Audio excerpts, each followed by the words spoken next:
All right, here we are. What up, Duane? What up, Profess? How are you? I'm doing good. My anxiety and my cholesterol is up, you know? Your cholesterol, your blood pressure, which one? Not both, all of it, all of the above. Anxiety, not depression. I feel pretty good, but just trying to figure out which direction to go and take care of the students and with what's happening with the COVID, right? So, you know, playing the guessing game. Playing a guessing game. It's an interesting time, right? Like for us as academy owners, because it's not just a one-way street, right? Like I get so much from them too, right? Like I get so much from my students, just like showing up and like being like, man, I'm going to teach an amazing class today. Just on a personal level, forget about like am I going to lose my whole life? Right. You know, but just on like a personal level, I get so much out of that. And I know you do too, because like, it's like you were my teacher, you know, and like, you could always feel that. So thank you, sir. Yeah, it's fun, right? They give us purpose, and it's a win-win, right? It's a good example of while we're here on earth to help out and give back, you know, uplift and inspire. And we couldn't teach if we didn't have the audience, or we wouldn't be dissecting martial arts to the level that we are without the purpose to do so. So yeah, it's a good win-win. I hear you, Ninja. Yeah, it's something that really helped me like change and like on a business sense, like change the business a little bit, right? Like this idea of, man, it is our privilege as the teachers that anybody would show up and spend an hour of their day with us. Well, I know why they would, because we're awesome. So like they chose wisely. They chose wisely. I agree. That, I do take that on as a responsibility to make sure that I am going to help them get better, whatever the goals may be. So yeah, I hear you. But you know, we both dedicate our lives to this. So anyone that trains with us, they made the right decision. That's for sure. And I'm going to make sure that the respect that they gave us, showing up, putting in their time, paying us the money, time away from their friends and family to spend with us, I want to make that good quality time. So I hear you, baby. Right. And that's exactly right. We've put in the time, like no doubt. Like, I don't know. I started when I was 6. How old did you start? 8 years old. Yeah, 8 years old. So like 30 some years, you know, of just about every day with martial arts, you know, like a way of life. Like I have nothing in my life without martial arts, really. Like I don't even like, I met my wife at a job that I had because of the academy. Oh, nice. You know, and then I got kids and you know, so it's so interesting what martial arts has done for both of us. How did it all get started for you? How I started, you know, Bruce Lee movies, Rocky movies, fighting with the kids in the neighborhood, your older brothers, right? And then always intrigued by the karate, and I wanted to be a ninja. And then I crossed paths with the Contra Ninomiya, who run the Sabaki tournaments years ago. So that was my first instructor, and he's legitimate and as pure of a martial artist that we'll ever find. And for me to be able to cross paths with him when I was 8 years old was a true blessing, because I think why I feel I'm, I guess, more of a traditional martial artist, bound on the mat, being respectful, but getting after it as well. Part of that comes from his influence of when I was a child, bound on the mat, and just making sure that there is an actual, and we're not there to really mess around, even though we got to enjoy the journey, but there's some actual serious business of developing oneself mentally, spiritually, and physically. And I had that instilled in me when I was 8 years old, and I think that's always stuck with me. So I think without his guidance in the beginning, I don't know exactly where I'd be, even though many people have helped add to my layers through the years, including yourself. But how it started, movies, probably being scared, wanting to fight people, right? Defend yourself. So many answers to that question. Right. Yeah. For me, it was the Karate Kid. Karate Kid, all of them, right? I kicked the lamp. I kicked the lamp in my house, and I was like, I want to do karate. And my parents like found some dude, and we chose a picture of a dude that was flying. Like, I mean, I thought he was flying, right? But it was just a picture of him doing like a jump sidekick. You know, I was like, oh my God, he can fly. That's where I want to go. Close enough. You know? Yeah, see that spark and that the imagination, that hunger that photo did for you is what we're doing now for people. And I'm saying that as I'm talking to myself to make sure that I'm holding a higher level of responsibility for the people that may or may not be looking up to me or around me. So make sure we're just, again, leading by example. So that's nice. There was a photo when I was walking to Inshin Karate of Contra Ninomiya, actually, of him breaking, karate chopping 2 or 3 big blocks of ice. It was a black and white photo. That's the first thing you see when you walked in. And I was always like, man, that's such a cool photo. And I actually have one here. I just took it down when I painted the wall, so I got to find it. But I still have one. I got that photo recently, but that photo right there, helped me believe like the same thing that photo helped you. Just like, oh man, like he's ninja, he's got superpowers. I want to get to that level. So yeah, it's interesting what little things spark our drive, huh? And I think it's really interesting too, like you were saying, like with the traditional martial arts, right? Like it kind of died off a little bit, like, you know, like, but now you see it kind of coming back a little bit, like some of that respect, like the bowing on the mat, like the professor and all of those things like that. I think they had to die off, right? Like, I think just so that we could get away from some of the bullshit that was going on with martial arts, right? So that we could get back to the true nature of what was really effective when we're talking about martial arts. Yep. But now they're coming back, right? Like, and I think it's a good thing, you know? I really for sure. It's needed, right? For the whole character development and being honorable and respectable and just being a good person in general. And who's better to lead that by example than us, right? The people who've been there and done that. So I don't know if it had to die off as much as it maybe the people who are actually walking that true path should have been more vocal about it and be like, no, this is what you should be doing. You bullshit martial artists need to back the fuck up. So I think either we should have been keep that going in more of a under the light to make sure that people are still following suit. But either way, it's here. We're back. So it's good, right?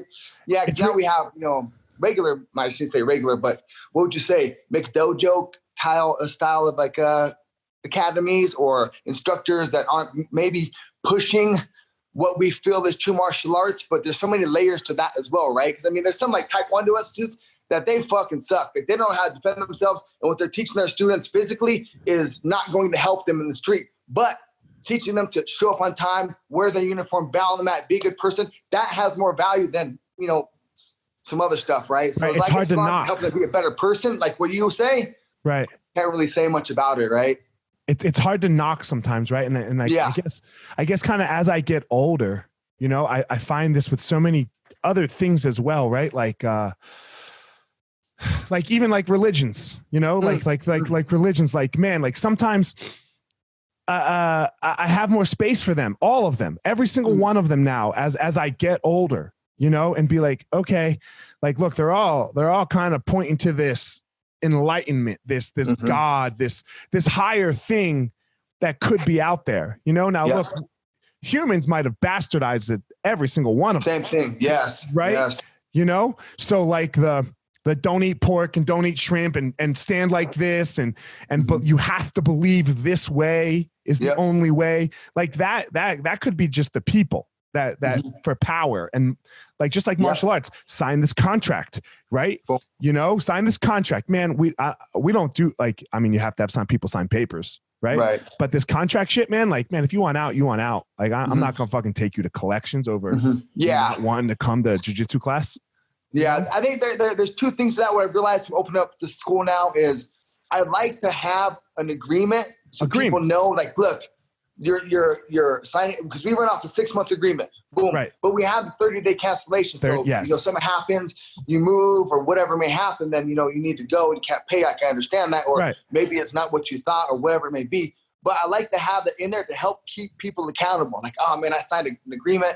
I got to show up for these 6 months. And maybe the first month they liked it, second month they didn't like it, but then they started growing back on them. They started realizing the true power, what happens when they actually work out. Because tell me, when a motherfucker don't come and train, that they don't actually get better mentally, spiritually, physically. Being around You're just a better person. Boom. Yep. Which You're is, just again, a better like, person. One of the goals of like religion and stuff, right? To help people become better. Boom. So if an agreement or a contract is going to help them stay in there for 1 day longer, 1 month longer, I'm down for it. But if they need to leave, 30-day cancellation, it's the best, easiest way to go. So I don't like the, if you want out of this agreement, it's $500. Yeah. And that we don't do. Yeah. Right? Same yeah. thing. No. We have the same policy. We're on the same policy. And if somebody comes to me and says, hey, I can't pay, like, we'll try to work something out to figure out something else that you can do right in that time, you know, because look, I don't know about, like, man, most of our people are paying still. We got 70% people still paying. Nice. Yeah, that's where we're at. So we had a 30%. We had a 34% drop. Right. Which, so like, look, they're taking care of us right now. Yep. It's a win-win. You know, they're taking care of us right now so that we can be open again when this all ends, you know? So yeah. What date do you guys have? Have you been following that? Yeah. So right now they're saying nothing before the 26th. right? Like you could start private lessons. So you can do private lessons when? Now, the 11th. On the 11th. Oh, the that 11th. was the 9th. Oh, no. Okay. I'm sorry, the 9th. Yeah, it's the 9th. It is, okay. Sorry, the 9th. So you could start a private lesson. How many private lessons can you have in your facility? So that's the problem. They're supposed to be socially distanced. Okay. Right. So as long as they're 6 feet apart. So you know what that is? That's motherfucking Dutch drills. Right. But so technically what it has to like, they're touching each other. The partners are touching each other. So that's where we can't do it yet. Right. Unless they're of the same household. Like you and your wife can work together. Okay. Right. For example, right. I'm going to run a class in the park this Saturday. Right. Yeah. Do it. Boom. You know, Yep. I don't know, man. It's a tough one because like my wife's in healthcare, right? Oh, that's so she's been in the hospital. And so like she definitely has a warped perspective. But she's only seeing the death. Like everyone that comes in that has COVID, 80% of them die. Wow. So that's a tough thing to watch. Yeah. Right. And she said it's the worst death she's ever seen. Really? Like as far as like what happens to the human body, like watching the person die and then combine that with them being alone. Like you have to die alone. Oh, yeah. She's got a husband right now that's in the ICU that she's rounding on, you know, and the wife is homesick with COVID, but the husband's intubated in the ICU, but the wife won't come to the hospital. She's sick as hell, but won't come. And Renee's like on the phone with her, like, ma'am, can you please come? She's like, no way. I don't want to die alone. He's going to have to die alone. Oh, shit. Right. So like it's a tough perspective to watch. Like she comes home sometimes and it's a mess, right? Oof. It's a mess, you know? How pure, because I'm trying to get from your wife's insider perspective, are all the potential COVID cases? Like, are they all legitimate? Because, you know, you hear shit back and forth. Like they're changing results. This guy died of a heart attack, but they're putting down COVID. So COVID is a little bit like HIV and AIDS. Okay.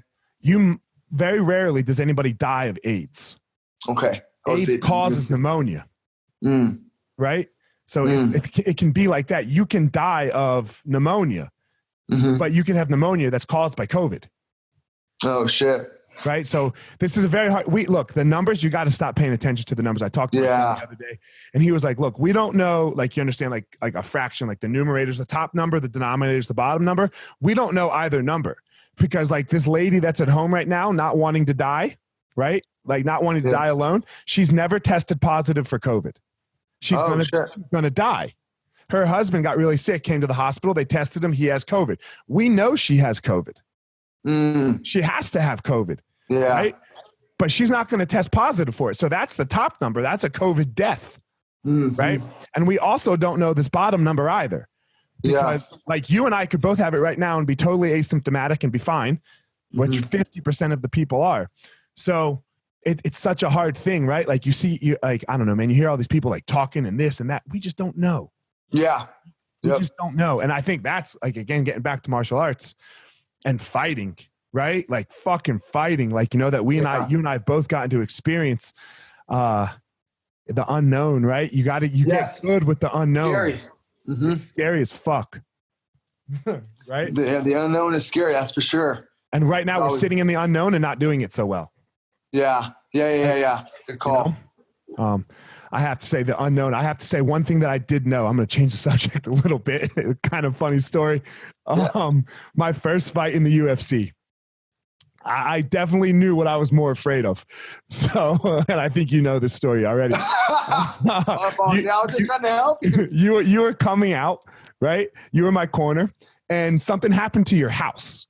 Right? Oh, like the roof broke, so you could, so it was a nightmare for you. Like, and you couldn't leave your wife because she had a baby at home, and it was a nightmare. And this was at the time, like, so I'm in the UFC now, right? So my skills had gotten much better, but you still, with me and Tyler, I can remember when we were coming up and driving, it was just the three of us driving down to T's KO. Right. Tyler and I would drive down, and man, we were so scared, bro, when we first started fighting, like, cause like just, and it was great for us. And no complaining here, obviously, but like you put us through it on sparring days. Like there wasn't 3 rounds, there was 10 to 15 rounds, right? You know, and we were just like, and it was you just beating us, you know, like so that we could learn how to take that a little bit. Be aware. And like I can, so like that big brother was always stuck in my head a little bit there, you know? So fast forward to my first UFC fight, where Burt Watson is getting ready to say walk, right? Yeah. And you grab me and you go, hey, if you don't go fight, now I don't care if you win or lose, but if you don't go fight, I'm going to fuck you up after this, right? And I can remember I'm bouncing in the corner, right? Going, oh shit. Things gonna beat my ass, man. I better like I started. I never threw a right hand harder in my fucking life. See, right? Boom. I just threw boom fucking straight cross down the pipe, right? Like I was like, oh my God, I'm gonna get fucked up. You know? So I got you, Ninja. Yeah, I was like, oh God, I was petrified, man. There's just something about that. Like I always felt very comfortable with you in the corner. It was pure. I was genuine. I was genuinely, you know, trying to help, give you the best advice that I knew. You know, like I'm pretty honest and pure. So I think you felt that, know that, trust it. And I think fighters need that.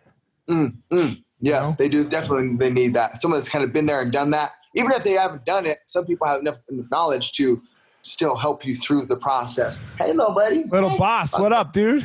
How you doing? Good to see you. You gonna do some training with your dad later? Oh yeah, we're gonna throw some rounds. So this is my when I did all my jiu-jitsu when I was fighting. He's my main instructor in jiu-jitsu. So I teach you. It came from this man.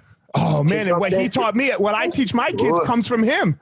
See, boom, on the family, Ninja. I was trying, like the other day, man. I was trying, like Kanan wanted to start to hit mitts, like my oldest, you know, and like so I was like, all right, you know, and we've tried before, and his feet get all jacked up, you know, like because he can't, you know. So I was like, oh, he's just got to start with them walking. Yep. You know, like the walk your feet, you know? And I was like, yo, what up, Lil Bang? How are you? And I was like, all right. And then like he progressed. It was really great it was a great feeling to watch, you know? And then I got to show him like drills of Mike Tyson doing it. And it's like, yo, see, look, you know, like, because he knows Mike Tyson. He's like, that guy does it too. Yeah. You know? So I got that one example. For you. Yeah. So I'll keep it in the family, Ninja. So what has the progression been like for you, right? Like, because, you know, and I had Sean Madden on, you know, and we were talking about like the progression of how it must have been very difficult for you sometimes, right? Like you were still trying to be a fighter, right? And I know it was very difficult because I know it was very difficult for me, you know, to try to be a fighter and then to try to be like our coaches. And because it's just, it's hard to, like what you were able to do with Alpha Male, which we'll get into, was amazing, right? But no fighter who's currently fighting could actually do that.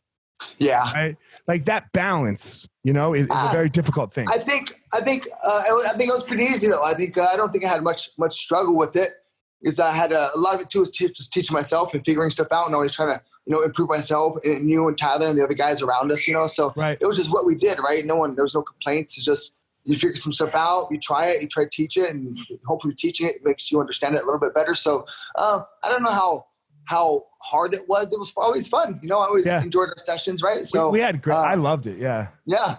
I wouldn't change much other than probably if I could go back, you know, stack more chips during the journey. Like financially, it was hard, but you know, all the other levels, it was fun. It's just what we did is what we're supposed to be doing. And I'm a martial artist at heart, so I don't think any of this is actually hard. It's just what we're supposed to be doing, right? Like Michael Jackson used to sing or dance because that's what he was supposed to do. Right.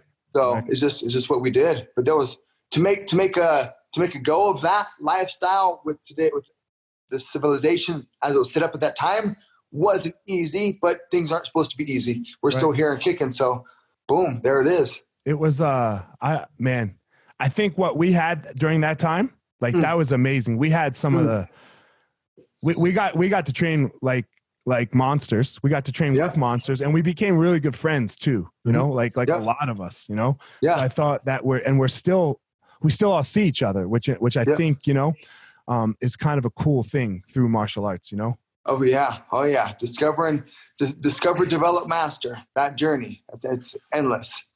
And now you're putting out like the Tao of MMA, which is amazing, right? Yeah, that's cool, man. Like that's talk to me cool. about that. I'm really happy for that. The guy Reed Kuhn got the statistics, or he pulled statistics from watching 2,000 MMA fights, and then from that he was able to determine the strikes. So he said the number one punch thrown was the jab, as far as being able to name an actual strike, other than the haymaker. So those two, like 44% and 40% between the jab and the straight haymaker. Yeah. So like overhand hooks up. So they didn't really, I don't think, understand how to name the angle of the arm, So, but what was really cool to see was what takedowns work. There's 3 main takedowns: double leg, single leg, and then the body lock, outside trip. Those, and then the next one, the fourth one, is like a huge drop. So there's literally 3 main takedowns in MMA and 5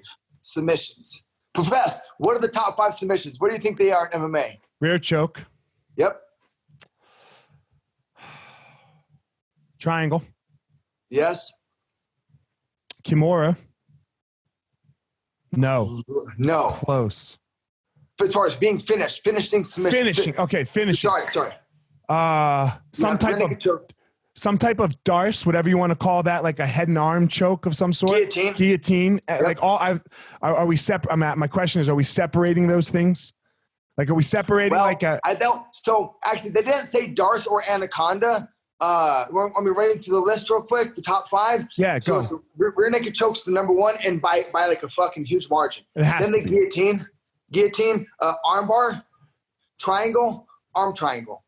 So I'm saying arm triangle, right? So I would say the arm triangle is because like the darce is still an arm triangle of some sort, right? Mm-hmm. And so is the anaconda. Yep. Right. So those are all. That was my question. That was kind of asking, like, what would you call that?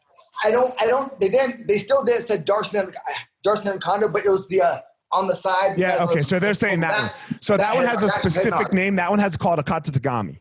That's a specific arm triangle. Boom. So those top 5. So if you're going to fight MMA, you need to know those 3 takedowns, how to perform them, how to defend them, how to set them up. Boom. Those 5 submissions, how to attack them, how to defend them, how to set them up. So statistically, boom. And then we brought in I was lucky to have like fucking top people literally in my circle to break that information down. Trevor Whitman, fucking 18-time world champion. He's helped people win 18 world titles. There's nobody better than Trevor. Like, that as far as detailed martial art structure, that guy is phenomenal, right? I think what Trevor's doing right now is amazing, right? He's got like 3 people, and he's got 3 people, and they're all killers. Yep. Right? They're all quality killers. Over quantity. Yeah. Right. So it's Brian, Trevor and I do the striking. TJ does the wrestling. And then Alberto Crane does the actual jiu-jitsu, and they'll be able to blend it together. And then Boss is the overall pieces that you wouldn't really, kind of the gray area of things and his own specific things. But it takes out my personal opinion, Boss's, TJ's, Alberto's, everybody's opinion, statistically speaking, what techniques work that have been proven, and now they've been broken down by the experts. I'm really happy about the course, what we're doing. It's super cool just as a martial artist fan and a nerd, this has been a really fun project. I mean, that's, again, being scared. Well, what works? Well, now we know exactly what works. There's no bullshit to this course. It's fucking pure. On a jiu-jitsu point, that is what John Donahar has done with his instructionals. Like you should, he has, when he goes to tournaments, you should see him. He takes notes. Nice. He watches the matches and takes notes, and he's like a savant, right? So he's in his back room in the fucking blue basement at Henzo's, just watching fights, watching wrestling, watching this. Yep. And man, it's a system, right? It's a complete system of how to like the back. He had I never used to like the back in MMA that much because I felt like it was very hard to choke somebody unless they were broken. Right. Okay. And that's right. Like if I've beaten you up to the point where you're done, then, and then you'll give it up a little bit. Yeah. Right. You and I both know what that's like when you just a little fade, and that little fade can just be like, it can be all over, So, but now there's a system Of like, I mean, you could be game as you fucking want. I don't even care. But once I get good enough on your back, you're fucked.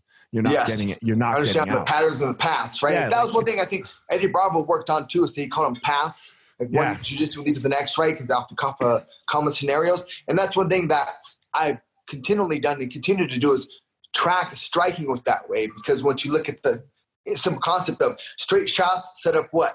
Arcing shots. Arcing shots set up straight shots. Head shots set up body shots. Body shots set up head shots. So being able to break down these paths and patterns and reorganize it into things that actually work, that's been a pursuit of mine, to take out the bullshit of martial arts and really find out what works and then drill the hell out of that and then share it with the audience, right? So that's been fun.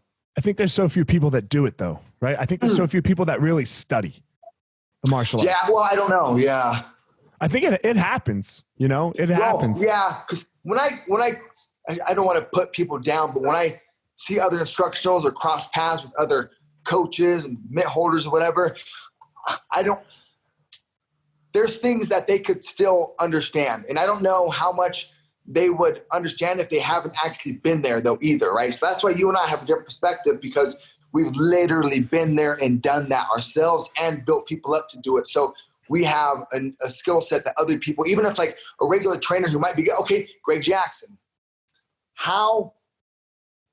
I think he understands a lot, but there's still so much stuff that he will never understand because he's never competed mixed martial arts at the level that we have. And there's just you can talk about it, you can see it, but until you feel that, you don't know that shit like in your heart. I think you're seeing it now though, right? I think you're seeing like, the transformation. I love Greg, right? Like Greg, I love Greg. Yeah, he's awesome. He was great for me. But I think you're seeing more and more people like you and I, right? And like, look, all of the coaches that work at Elevation, that train at Elevation, it's me, it's Cody, it's Vinny, it's Christian, right? Everyone's fought. Every single one's fought, right? And not just like a fight. Yes. You know, like spent a good amount of their life, a dedicated proportion of their life going, this is what I am trying to be a champion. Like I'm trying to be the UFC champion. And whether you reach it or not is one thing, right? Like, you know, but which very few get to reach, you know? Right. Yeah. But the pursuit of that does something to you that changes you forever.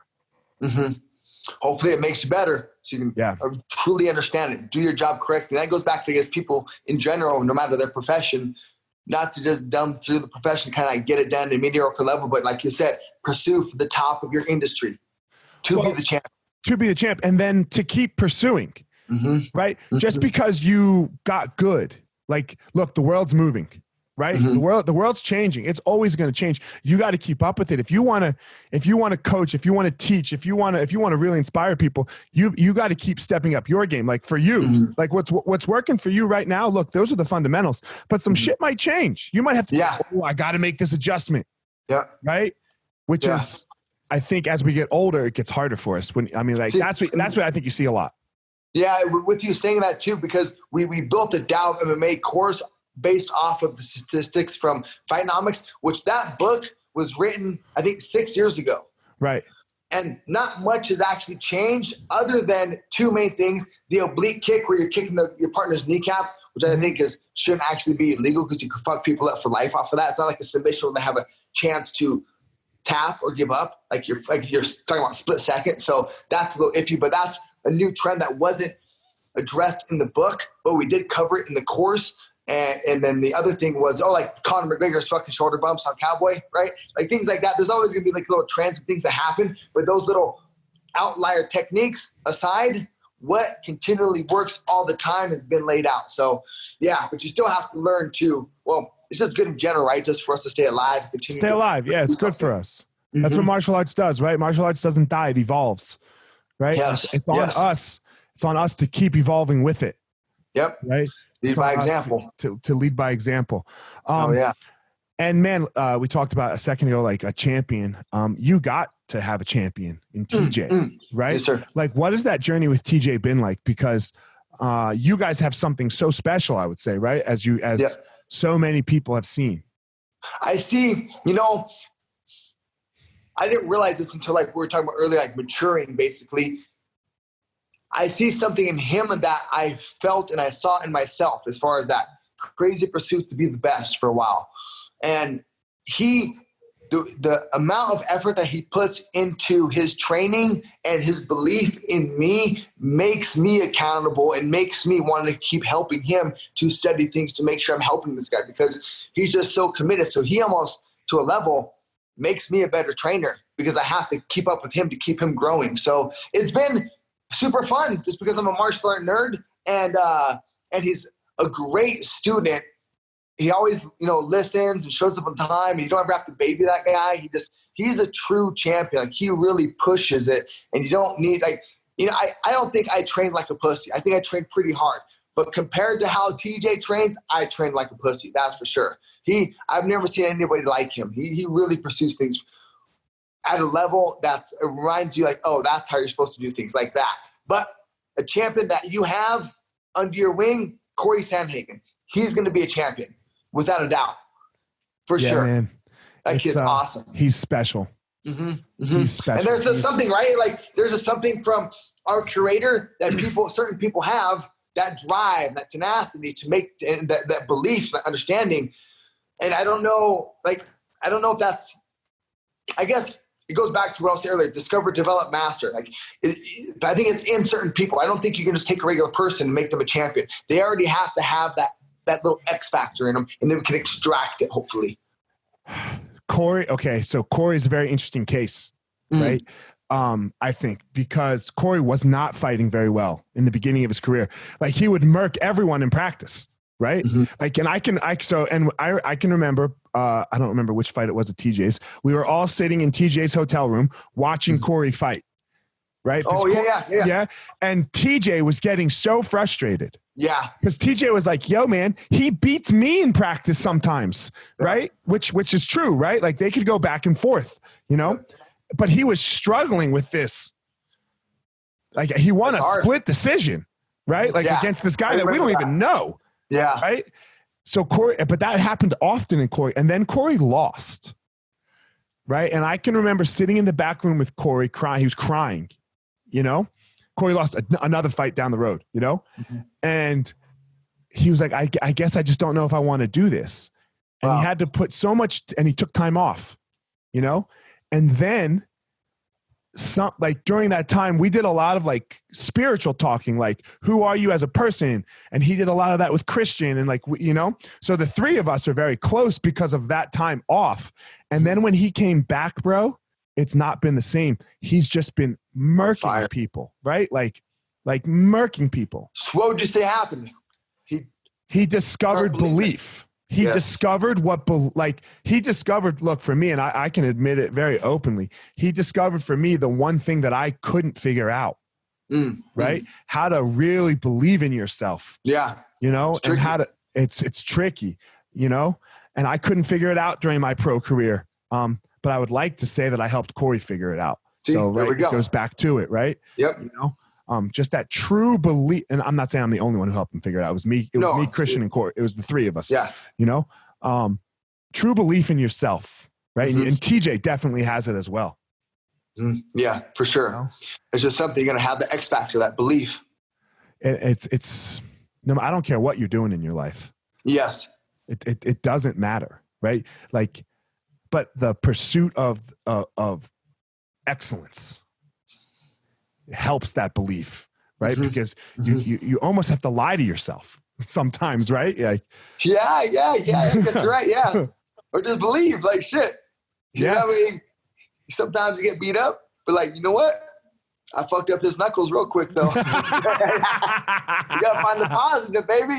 Fuck yeah. Good luck trying to open the door, pussy. Yeah.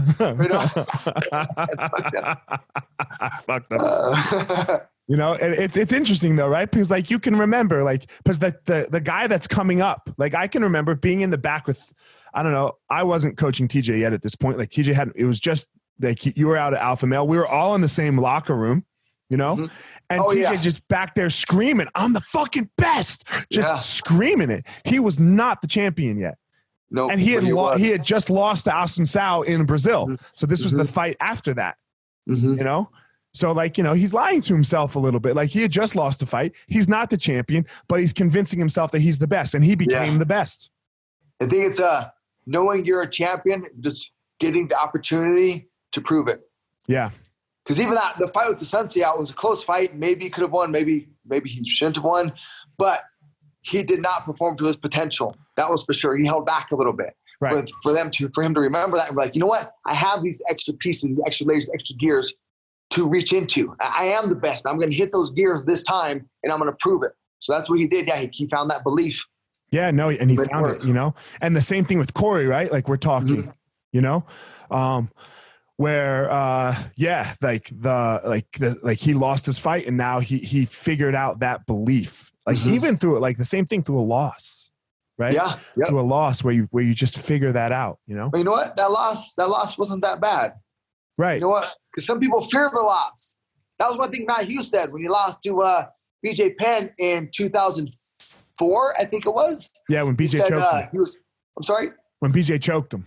BJ choked, rear naked choke. Yeah. Boom. He said he was kind of glad to have the pressure off of him of being the champion and always keeping that reign going. So that could be some pressure to perform, or it could be enough pressure to make you fold. But after the loss, he had another good winning streak. So it's just like getting past that, knowing that it's not too bad to lose. Hopefully people don't want to lose. They want to keep pursuing the excellence, but not to let it hold you back. So I think once TJ and sounds like Corey as well, you know what? That loss wasn't that bad. I do need to believe. I can't push a little bit further. You know who else talked about that too was Dan Thomas. Dan Thomas did a fight in Japan, and I read one of his interviews. This was a long time ago, and he said that there was a point in the fight where he thought to himself that he did good enough, and then he kind of just gave up. But then he openly talked about that, and this was fucking early 2000s. And I remember reading that thinking, wow, like, you know, I've been there. You got to make sure you believe enough to win this tournament or beat this opponent. Like, oh, I got a tough opponent. Can I actually beat him? Shit. Let's go. Believe. Might as well. Man, that's so interesting. That's so interesting how you said that, because I've had that feeling.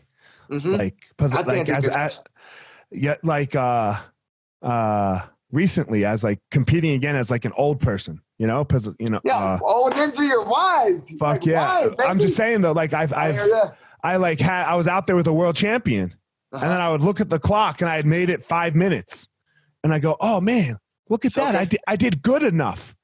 But then something goes, nah, man, fuck that. Let's win this. Nice. Right? Nice. Like, let's fucking win this. What is this? Like, there's not good enough. Let's go. You know? So that's such an interesting thing that we have, you know, like in our minds sometimes, like it protects the ego. Yes. You know, I had, I don't remember what fight it was, but I remember I finished a round and I was, oh man, I just went around with whoever it was. I wish I remember who that was. Like, oh, I just did a round with this guy. Like, okay, I got this. Or, oh, you know what? I think you were with me as when I fought fucking Ian Edwards. And we spent most of the fight. I spent most of the fight on my back with him. Yeah. We were rolling. Yeah. And you did great. He was a solid black belt at the time. And I was like, yeah, shit. I just did a whole round. We were rolling shit. I actually did good. So then it gave me some more belief. Like, shit, you know, I can roll with them. Let's go. Because that was always the thing for me. I focused so much on striking that it was like submission defense, wrestling defense. And if it's always defense, you're the secondary guy. You're always waiting for something to happen. So if I could go back and redo things, I would have did more active wrestling, more active jiu-jitsu rather than just defending. But in that fight, I realized, you know what? Like, I can roll with him. And boom, I was able to actually win the fight. So that was cool. Took him down twice too. Your jiu-jitsu improved greatly, right? You started to understand some fundamentals, right? Just some very basic concepts, frames and pummels, right? Broke it down by someone. Yeah, all my pummels from you, Ninja. Yeah. Boom, not today. It's right. Not today. That's exactly. On your high block, Ninja. Pummel. So many similarities, too. I used to say, whenever I teach fundamentals class, you know, like you do horse stance in karate. Yeah. Right? I was like, look, front choke, horse stance. Nice. Right? Like that shit works. What? Let's go. Just have to change the angle and perception a little bit. That's funny. There's so many similarities. You're right. That's funny. But that belief. Yeah, I got a question for you. So, sir, and this might be a difficult one, and we've never really talked about it. We've always just said, oh, we'll do it when we do it. But I think it's good for people to hear, right? Like you and I are good friends. We've been with each other over 10 years now, right? Sir. And we have our own separate relationship. And we've talked here about TJ and Corey, who are both bantamweights, right? And look, TJ is going to want the title back. Corey might have it or might want it. They might have to fight. Right? What will that be like for us? Same thing. It's just like they were fighting at elevation, you know? Right. Same thing, only they're going to get paid for it. Like you know, I would coach TJ against Corey. You'd coach Corey against TJ. It's our job as our profession. I think we're at a level now of maturity and professionalism to understand the situation, that it's a competition to see who's better for the belt at that time. And that fight might actually, you know, TJ might beat him. He might beat TJ. And it might be a fight that happens 2 or 3 times. So right, because we've seen the fight. Like, we've seen it. Yeah. Happened. Yeah. I mean, we've seen what happens. Like, you know, I have no clue what the round count is, but I know they've both gotten the better of each other. It's not staggered. It's close. Yeah. You know? So what it'll be like is what it was like at the, you know, elevation when we were right there when they were sparring. So for me personally, like, I love Corey. I love you. I love TJ. So it's just like, they might, if they're going to get paid, if they're going to fight, they might as well get paid for it. Right. So boom. So it's actually something I'm looking forward to. Sure. Like, that's going to be a fun night for sure. It's just as a martial artist, right? Right. It will be able to see, like, I don't know, like, you had probably such an influence on all of us. Yes. You know, like, because like this, I personally feel like this whole Colorado thing really started. Like, everyone was kind of doing their own sporadic thing, you know, but Amal made a phone call to Sven. Yep. Right. And then because Tyler and I wanted to fight, and then Sven called you, and here it goes. And then you took us to tease, and then Nate Dogg came, and then Christian came with Cody and Brent, and then boom. Right. So it really started with that phone call, right? Amal to Sven. Like, this whole blow up, I would say, of the Colorado MMA scene. So it would really kind of be like, that day would almost go back to, even though we've all done, like, I was doing things before and you were doing things before, but it kind of will all circle back to that phone call. That call. You're right. Yeah. Amal's got great ideas. Shit. My shirt ranking, that came from Amal. Putting a curriculum together for striking, that came from Amal. I have so many things that I'm continuing to share because of Amal. He's awesome. Man. I love that dude. He's helped martial arts on many levels that people are unaware of. Yeah, the whole striking thing and ranking and curriculum has to, like, it just makes, why not? Yeah. Right. You have to give people something to shoot for. Yes. You know, goal setting. Like goals. Yeah, goal setting. Like a goal is very important. Learn this. And there's another step to that too. It's like, if you're going to properly build somebody up, at what level do you start them at? Well, now you got to start making a recipe to build the cake, to build the champion. So it really made me become accountable to keep people building and knowing the next step of the layer and keep them mentally engaged, mentally and physically engaged. So again, they could possibly get through that 6-month agreement, right? But so that helped keep me accountable to make sure I'm doing my job as a martial artist, building our students up, and then also just making sure that they have an actual track record of success for what they're doing. So, I mean, we have ranking in every industry. It's called raises. It's called promotions, right? You go from a permit to a driver's license to maybe driving a semi or whatever it is. So there's levels and layers to everybody, and it takes the experts who've been there and done that to stay what is actually the level. So boom, back to the Dow of MMA or ranking in jiu-jitsu or ranking in kickboxing. It's so interesting. Like, I was talking, I have a friend, his big Alex Huddleston. He used to hang out with Bobby Lashley all the time. He fought in Bellator. Okay. You'd recognize him if you saw him. Anyway, he's a Buddhist, you know, like and one of my other friends, like we went into film, I don't know, 3 days ago, whenever it was. And he was like, hey man, like, if I wanted to like read, like, and our other friend, it comes from a Western religion, like Christianity, you know, and he was super interested in reading about Buddhism. Like, where would I start? Like, if I was like, and there's no real book, right? There's no like, and he's like, yeah, this is kind of like a thing. It's almost like martial arts. He goes, beginner's guide. He's like, you need a teacher who like has it slightly organized for you and can show you like little steps along the way. And I was like, oh man, maybe that's why I like, I don't know, like in my own mind, I was like, I kind of like some of the more Eastern philosophies sometimes. I really enjoy them because it's like, but like, I can't just like open a book, read it for myself and learn it. I need a professor. I need someone to guide me. I need, you know, and for me, that's been my whole life, like a martial arts teacher. So always learning. Oh, you know, but like, you know, like martial arts, you can't, I mean, somebody could get the Tao of MMA, right? Yep. Or they could get any other curriculum out there that's on the internet and they cannot really learn martial arts. They need to. Yeah, I guess it depends on how well the instructor broke it down. Because I can learn from you right now through this video, or if you're standing here in the room. And that's one thing, like when we start doing these Zoom classes, I was like, man, these are going to suck. Like But I actually like him because I can give them actual feedback and it's working out. I was surprised on how much I like it. I'm going to keep these going. Me too.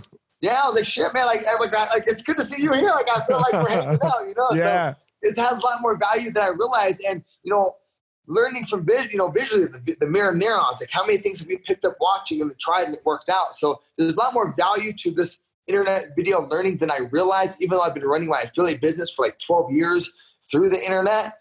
It's been good to actually do this. But again, it goes back to the person who laid out the material for them to follow and how well can they articulate it and share it and make it actually obtainable for them. So I don't you think that they have you like, look, I can learn from you and you can learn from me right now, but we've been doing martial arts for 30 years. Yeah. Right. Like if it was going to be your neighbor across the street that's never done anything and you just like showed them any video, it'd be very difficult for them to like really become a martial artist from that video. Yeah. They need a teacher. Yeah, of course. Yeah, a teacher. So, see, not just a teacher because the courses are teaching, but a teacher with the feedback, right? Yeah. In real time. That's what's huge. That's what's been good about Zoom. So, and that's what I've been doing with the BMT affiliation is we have all these videos and stuff, and all the instructors and students have free open range to come out and see me and do a class in person so I can give them the actual feedback for the ranking and the testing. Right. Because I don't do any of that shit online. Like, they can't rank and test you online. But I see them in person. I can feel them. I can see how much they actually know. That's been a lot better situation. That shit's crazy, the ranking online. Get the fuck out of here. Yeah. Look, if you want – go ahead.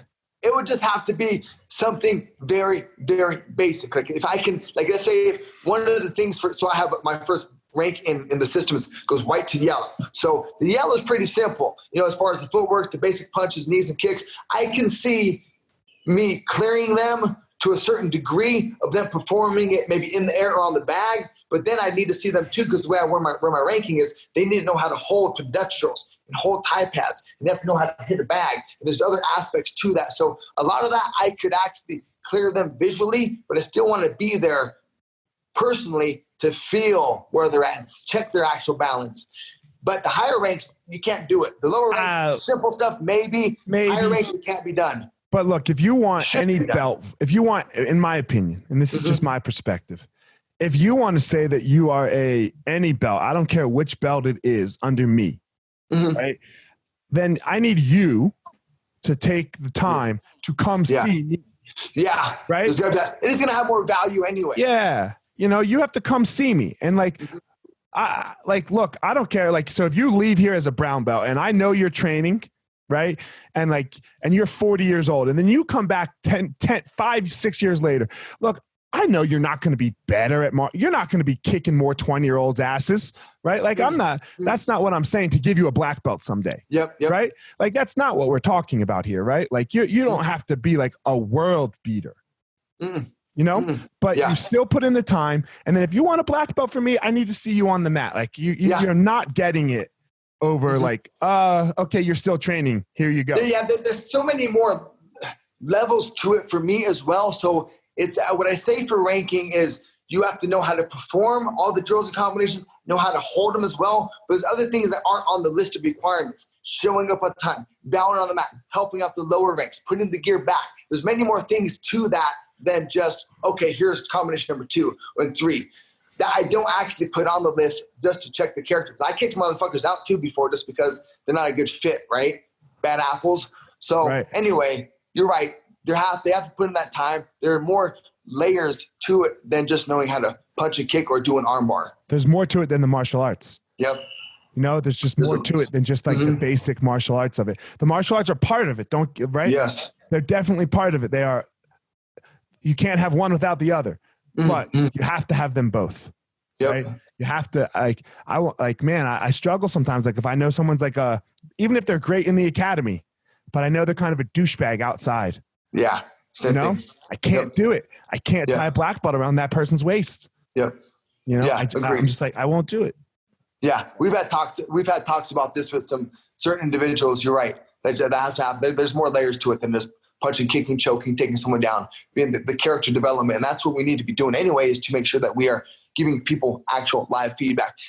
No, motherfucker, we're not Planet Fitness. I am going to judge everybody that steps into the dojo. Like that's how it works, right? Like isn't that why you pay me? So I give you honest feedback? With love and care. With love and care. With love and care, right? Hands up, motherfucker. I think you said it before. Protected. You're a shit talking martial artist. Hell yeah, guys. Being honest, right? Me too. I mean, it's like the feedback is real. You're like, hands up, motherfucker. Do you want to get punched in the lip? No, move your head then. I hear you. I hear you. You know, it's gotta happen. It's gotta happen, right? Like, and it's so important just for your life. You know, it's like sometimes I'll be doing. I'll get on, like, I'm learning how to video edit right now. Like, oh, cool. You know, so I'm learning how to do it. And I have one of our students teaching me, you know, and like, sometimes he'll like start taking me through it. And like, he's all like tender with my feelings when I do something wrong. And I'm like, no, dude, like, just tell me, man. Like, dude, I got beat up in front of 2 million, 5 million people before. You telling me on a Zoom call that I need to put this, like, I'll be fucking fine. Just tell me what I'm doing wrong. My feelings are good.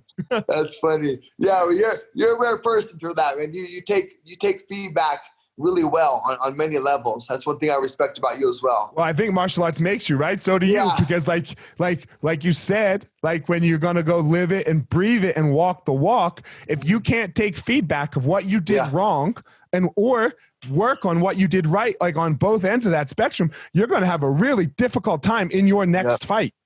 Hell yeah. You know?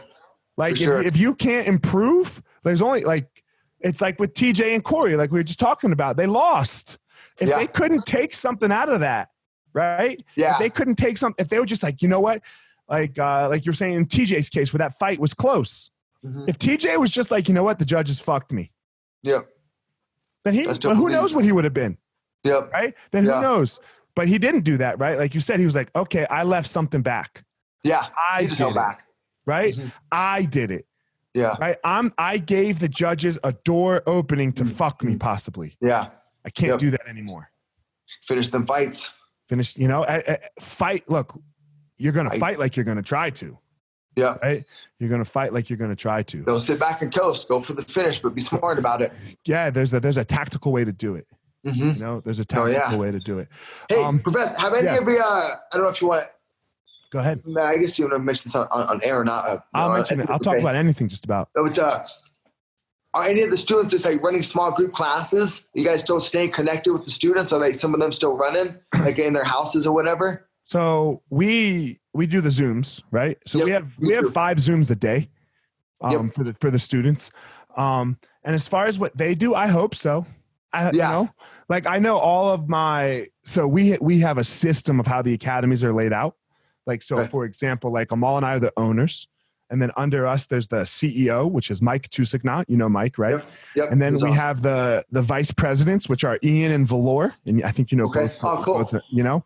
And then the next level is GM, right? So for our organization, so then there's the GM of each individual school.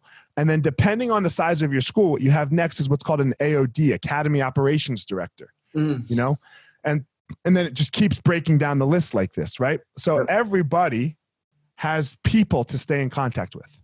Nice. You know, so we are, you know, it's phone calls every day. It's, you know, getting on the line with, you know, and my job is to stay in contact with like the GMs and like Ian, Valor, Mike, you know, figure out the fucking money. I'm the face of it, right? So whenever we put out a message, I put out the message. So we just have a way to stay in contact as best we can with all of our members, you know? Nice. Good man. So, we got a good little group of guys from school that are still like training in their basements and whatever. And then I've been doing, again, small sessions in my garage with people, like the more people that I personally know, I guess, to have over at my house. So, I'm trying to figure out how to do this because I want to keep, like what we were saying earlier too in the podcast was there's just so many more layers to this. And one thing that I had to figure out that it's not all about me because with fighting, you got to be selfish. But then as you grow and mature and you have your wife, your family, your dependents, and your students, and so on, you start realizing this decision isn't just my decision. It's going to affect everybody. So you got to take all those things into account. And one thing that I didn't realize as much as I'm glad I am now, but I made a post, one of our combinations in the air, like shadow box. I called it a kata, Decker's kata. And someone did it themselves and posted it and said that they were feeling down that day and not much to do, but they did this kata and it helped uplift their spirit. And I was like, man, like there's so many people out there that are dealing with like depression and anxiety that this actually helps. So, because I've been on our fucking school, the owners of the schools that don't own that motherfucker yet, my lease ended on the 30th of last month. And they want, with the current situation, they want to give me a 20% increase in a 3-year lease. I'm like, dude, like, they're not working with me at motherfucking all. I paid full rent for April. And then I didn't have to do it. I guess I could have threw money down the train, but what I chose to do is downsize the actual school. So our front area, we closed up, and we're using just the back area because we can have 3 people in a fucking class. So it's like, what the hell, right? So these motherfuckers weren't working with me at all. But I was like, do I just close up the school and train people out of my garage and at Sam's house and split it up? And I was like, well, I can't do that because I don't want everyone over here. So I got to keep the school open and going. And again, we've had a 70% attrition. So people have been helping us out. So that's going to be easier to take care of that. 70% retention. Retention. Retention. So retention. So that's been really good. But, I've been trying to make these decisions. Well, I was actually, check this out. So I was going to buy a building that was 8, 9, 10, 12 blocks away from my spot. And then I was going to, I was going to sign the papers April 14th. They closed on the deal. And the week before that, all this shit, well, it happened earlier, but a week before that, I was like, man, this shit don't look good. Like, I don't feel comfortable buying a building right now. So I pulled off on the appraisal. And then I told the guy, I was like, hey, can I just rent your building for 3 months, and then we'll assess the situation there? He's like, we can do that, but you need to buy it in 3 months. And I was like, fuck, man, like, I can't guarantee to buy the building in 3 months, and I don't know where we're going to be. He's like, well, then I can't do the deal. So then the guy, I said, I didn't want to move forward with it unless this happened. He said he wouldn't want to move forward unless I committed to buying it. Is it still for sale? So, it's still for sale. It's still for sale. And he's actually got 2 units. Approach him again. Same. Because it's a condo purchase, so it's a strip mall condo. So it's actually got a cool layout, but I was kind of bummed by that. And then I went back to my renters, and they're like, well, they gave me the same offer they gave me last motherfucking November, like a 20% increase with the current situation. They don't give a fuck, dude. I was so mad about them. Like, I wanted to just fucking tell them, fuck you, and walk away, but I couldn't do it. I had to keep the school going because it just helped so many people, but I can't even use them. Opened up the school and my garage to help people do what I can to keep people, I guess, hopefully sane. Yeah, man. It's such an important thing, right? Like, it's not just punching and kicking. No. So many more layers to it. Right? No, sorry. Yeah. People that are never going to have the physical ability of all the people that we've already talked about, right? Yep. It's just not in their cards, right? It's whatever up there is that, or whatever, however they got here, like, man, it's just, but they can still be a black belt, right? Yeah. Because it can change their life in a way, and they can commit to something, and they can be so much better, right? Like, man, and even for the TJs and the Corys, there's going to come a day when then they can't be the champions either. Yeah. Right. And if their martial arts journey was just about being a champion, then I would say that it was wasted. Yeah. I hear you. Gotta be, I would say that it was wasted. Our journey as humans, to go out there and to acquire knowledge to a level where you truly understand it, to pay it back and pay it forward now, right? So if it was just be a champion, not really understand to perpetuate it, then you're right. It'd be a selfish journey, that's for sure. Selfish journey. You should go back to the building though. The guy who you were going to buy the building with. Yes. Go approach him again and see what's up. Price wise? As far as price, not even for buying it, just for the rent thing. Okay. He's sitting on an empty building, right? Yeah. So he's paying. Mm-hmm. Right? Mm-hmm. So just see if you can rent it. So this is what I did, because the owners of my current spot were like, okay, up 20%. And I said, well, I've had a fucking 30% drop in students. Now 20% increase in rent. That's motherfucking 50%. Like, how does that work? So they don't give a fuck. So, but is it a big company or is it private? It's private. It's a fucking husband and wife. And I know. No way. Yeah, I couldn't believe it, man. There's some motherfucker, whatever. I was bummed. I was bummed. To see how they handled a long-term tenant. I've been there 5.5 years. Well, actually, this is what's interesting about too, is I've been there 5.5 years. They're the 4th owners. It keeps changing hands basically once a year. I don't understand why the 4th fucking owners in 5.5 years. And so whatever that's worth. But what was I going to say? Oh, what they did do, which I thought was cool to give them some credibility, is I downsized. We had 6,000 square foot. Now we have 2,200. The back unit, it's got tall ceilings, so it's really nice. but they let me go on a month-to-month lease with a 60-day out. So they could kick us out in 6 days or market rate, whatever. So I thought that was cool, but they could have just did that in the fucking full unit. But I guess I didn't need the full unit anyway, so it worked out. But ultimately, I want to buy my own motherfucking building. I ain't trying to get rent to people. And be I'm done with it, man. I'm done with it. Because we're in the same position on 2 of our spots too, right? Where with the lease, right? It's like, yo, dude, we are not in there, and we are not in there by choice. We are being forced to not be in there, right? So let's talk. Can we do something? You know, and they're like, no, full rent plus HOA dues. You're like, HOA, you're not doing anything on that building. Dude. You're not clean. You're not clean. You know, I want to go and like put a camera there, right? Yeah. And see if they're holding up their end of the HOA. Because if they're not holding up their end of the HOA and then I pay it, now they're on breach of contract and boom, out. Boom.